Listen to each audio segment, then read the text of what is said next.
देखो बेटा, हम ये कर रहे थे कि कैपेसिटर को आप केवीएल लिखना आ गया था कैपेसिटर के लिए भी आपको, ठीक है ना। तो लास्ट लेक्चर में क्या किया था अपन ने, ये प्रॉब्लम किया था कि चार्ज कैसे डिस्ट्रीब्यूट होगा। तो हमने मान लिया था क्यू चार्ज फ्लो हो रहा है, Q1 Q2 चला गया। इस तरह से आप कर सकते हैं हमेशा, ठीक है ना।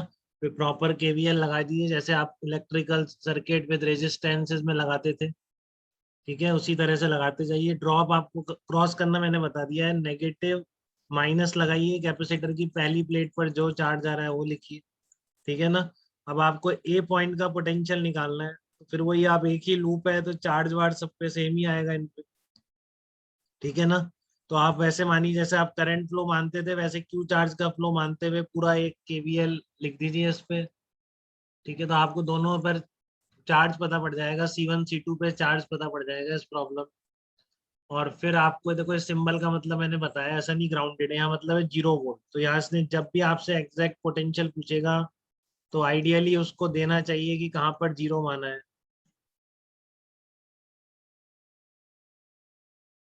उस सब आप क्या कह रहे हो, 8N whole circuit for Q. चलो अभी देखते हैं, पहले आप ये देखो, या आपने A टू A आपने लिख दिया केवीएल। तो मैंने क्या बोला, यहाँ प्लस क्यू माइनस क्यू, फिर यहाँ पर प्लस क्यू माइनस क्यू, ठीक है। इस तरीके से मान लिया कि मान लो इधर से चार्ज चल रहा है ऐसे, तो इस पर प्लस क्यू माइनस क्यू, फिर इधर प्लस क्यू, क्योंकि एक साथ कनेक्टेड है एक ही लूप में, तो इसलिए चार्ज सेम मान लिया आपने, ठीक है। अब आपको बेसिकली ए का पोटेंशियल निकालना है, तो अगर चार्ज पता पड़ जाएगा इस पे तो आप इजीली निकाल पाएंगे, ठीक है। हाँ, तो ए से शुरू हो गया, लिखो केवीएल बी ए इस बैटरी पर कितना है, इसके इलेक्ट्रिक फील्ड के अपोजिट डायरेक्शन में चल रहे हैं, तो क्या लिखेंगे, प्लस E1 लिख देंगे, ठीक है। और आगे आपको क्या मिला, माइनस क्यू अपॉन C2। फिर और आगे चलोगे, क्या बना, अपोजिट डायरेक्शन में चल रहे हो फील्ड के, प्लस E2 कर दोगे, ठीक है ना, फील्ड के अपोजिट प्लस E2। फिर इधर फिर से minus Q by C1 equal to we.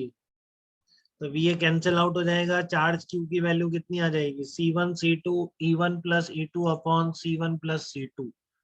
ये आपके पास चार्ज की वैल्यू आ जाएगी, कैपेसिटर पर कितना चार्ज है, दोनों पर सेम है, ठीक है। अब आपको निकालना है कि ए पॉइंट का पोटेंशियल कितना है।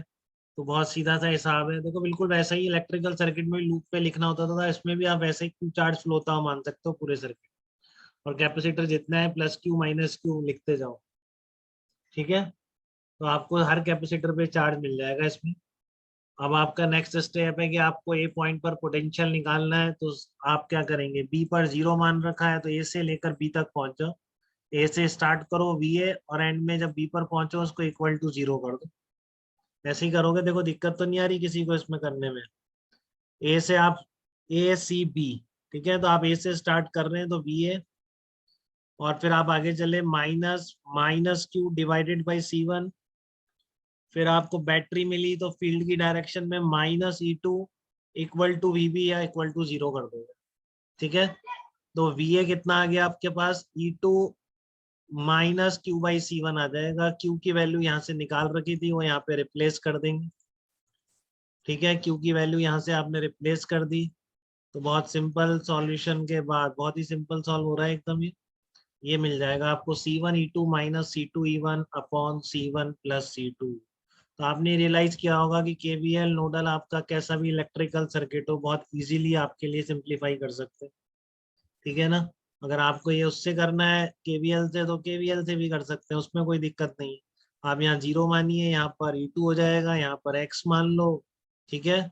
और आप फिर यहाँ से नोडल मेथड लिख दो कि यहाँ से कहाँ जाएगा, करंट इधर जाएगा, तो X माइनस 0 अपॉन C2, ठीक है। उससे भी कर सकते हैं, Q इक्वल पोटेंशियल क्या होता है, Q बाई C। तो आपका यहाँ पर क्या लिखोगे आप, सी, अच्छा नोडल मैंने अभी बताया नहीं तो केवीएल से ही कर रहा हूँ अभी, नोडल मेथड पे इसके लिए भी होता है, ठीक है ना। आप बाद में नोडल टेक्निक पढ़ लेंगे, अभी कैपेसिटर के लिए भी, तो भी आप उसको उससे भी कर सकते, ठीक है ना। आप दोनों से कर सकते हैं। अभी हमने केवीएल ही पढ़ा है तो इसलिए केवीएल से करिए हमने ये प्रॉब्लम, ठीक है। अब ये देखिए आप, प्रॉब्लम ऑफ शॉर्ट सर्किट।